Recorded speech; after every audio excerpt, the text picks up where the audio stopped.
Иш үзүүлэгч Малахи. Тэрээр Израильчууд Вавилоны цөллөгөөс эргэж ирснээс 100 жилийн дараа амьдарч байсан юм. Түүний үгс тухайн үед Иерусалимд амьдарч байсан хүмүүст хандсан байдаг. Эзний сүмийг дахин босгоод удсан боловч нөхцөл байдал тааруухан байв.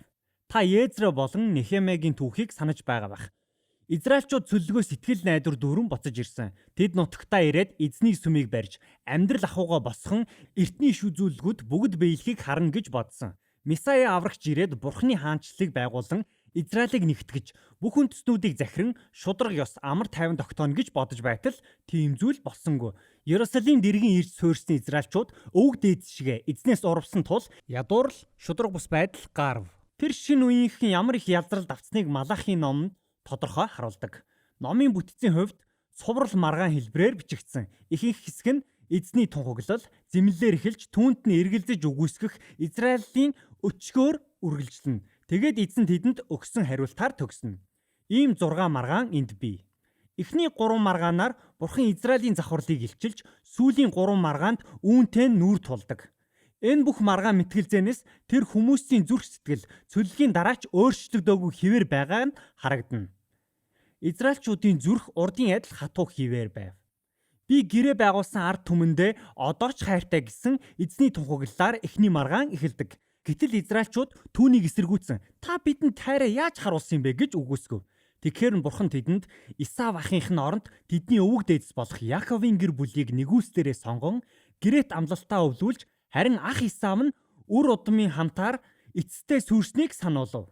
Эхлэл болон Обадия номд гардаг түүхийг санаарай. Ийхүү анхны маргаанаас л Израиль эзэн Бурханы хайр, итгэмжит чанарт эргэлздэг нь илчлэгдэв. Хоёр дахь маргаан нь Израилийн дахин баригдсан сүмийн асуудлыг илчлэв.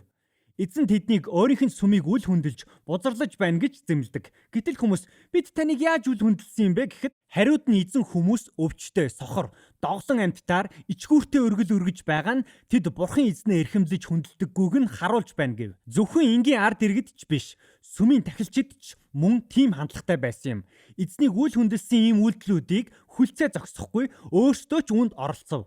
Эзний хүмүүс хаанаасаа харц хүртлээ үнэнч бус гэдгээ харуулжээ. 3 дахь маргаанд эзэн Израиль ирчүүдийг эзний эсрэг, эхнэрийнхээ эсрэг тэрсэлсэн гэхэд мэдээж тэд үүнийг үгүйсгэв. Хуурамч шүтэн шүтэх, гэр бүл салалт гэсэн хоёр хортой үйлдэлийг нь эзэн илчлэв. Израиль ирчүүд Израиль бус бүсгүйчүүдтэй гэрлэж тэдний өвөг дээдсийн шүтэнүүдэд мөргөх нь элбэг байсан юм. Нехемия номын 13 дугаар бүлгийг санаж байна уу? Олон ирчүүд онцгийн шалтгаангүйгээр эхнэрээсээ салж байгааг Малахи үүнтэй холбон хэлв. Хэдий хүмүүс үүнд дасал болсон байсан ч Малахи тэдэнд үгүй ээ, энэ бол эзний гэрээг зөрчиж байгаа хэрэг гэж хэлв. Ингээд Малахи Израилийн тэрслэлтэд нүүрэлдэх дараагийн хэсэг маргаан руу шилждэг. 4 дахь маргаан Израильчууд өөрсдийг нь орхисон гэж эзнийг буруутган шудраг үнний эзэн хаа байна гэж эхэлнэ. Эргэн тойронд нь гинт шудраг бус явдал түгэж байхад эзэн юу ч хийхгүй байна гэж боджээ. Хариуд нь эзний өдөр тэр өөрөө биечлэн ирэхээс өмнө хүмүүсийг бэлдүүлэхээр зарлага илж илгээнэ. Тэр ариусгагч гал мэт ирж өөрийн ард түмнийг ариусган шүтэн шүтэх, завхаарл, шудраг бусыг зайлуулснаар зөвхөн үнэнч итгэмжит хүмүүс үлдэж түүний ард түмэн болно гэв. 5 дахь маргаан дээр эзэн тэр ард түмнийг өөр рүү нэргэхийг уриалдаг боловч хүмүүс яаж эргэх вэ гэдэг. Тэгэхэд эзэн тэдний хувиа хичээсэн байдлыг нь илчлэв. Тэд орлогынхоо 11-ийг сүмд авчирхаа болсон. 11 гэдэг нь сүмийн үйл ажиллагаа. Тэнд ажилладаг тахилч нарыг дэмжихийн тулд сүмд хандивлах ёстой тухайн жилийн олсон орлого хураасан ургацын 10%-ийг хэлж байгаа юм.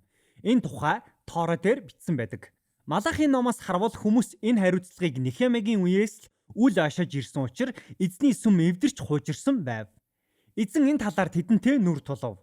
Эзэн ард түмний элбэг хангалуунаар ерөөхийг хүсдэг боловч тэдний итгэмжгүй байдал нь саад болдог. Сүүлийн маргаан дээр хүмүүс Бурханыг буруутгаж түүнд үйлчлэх нь ашиггүй хэмэв. Ловирчин, бардам муу хүмүүс сайн сайхан явхад эзэн тэднийг яадагчгүй гэцгээв. Энэ удаа эзэн Бурхан хариу хэлэхийн оронд Израильд буй итгэмжит хүмүүсийн тухай богинохон түүх ярив.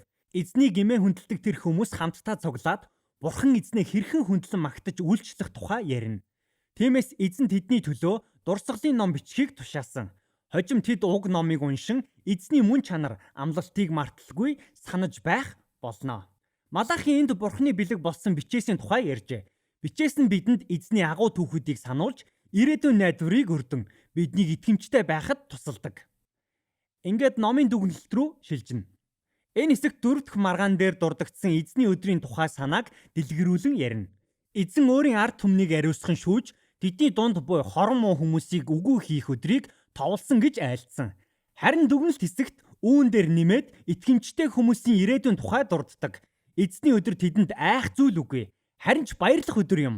Тэдний хувьд эдгэрлийн гэрэл цацруулах нар мандаж, ирээдүйн найдвар биелэх болно. Малахигийн маргаанууд ингээд өндөрлөдөг боловч ном төгсөх хараахан болоогүй байна. Номын сүүлийн 3 ишлэл нь өмнөх маргаануудаас тусдаа хавсралт мэт бөгөөд зөвхөн Малахи номоор зогсохгүй Тора болон иш үзүүлэгчдийн номуудын төгсгөл гэмээр харагдана.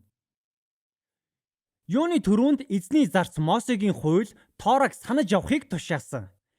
Тэдгээр нь эзний гэрээний түүх болон хуулиудыг багтаасан Библийн эхний 5 ном юм. Дараа нь иш үзүүлэгчдийн номыг хураангуулан эзний өдөр ирэхээс өмнө би иш үзүүлэгч Елияг илгээнэ. Тэр эзний хүмүүсийн зүрхийг сэргээнэ гэжээ. Энэхүү дүгнэлт нь Тора болон иш үзүүлэгчдийн номыг ирээдүй рүү хандсан нэгдмэл түүх гэж хураангуйлжээ. Эзэн Израилийг чөлөөлсөн боловч тэд түүнийг эсэргүүцсэн зүрхээ хатууруулж Торагийн хуулиудыг зөрчин түүнээс урвсан.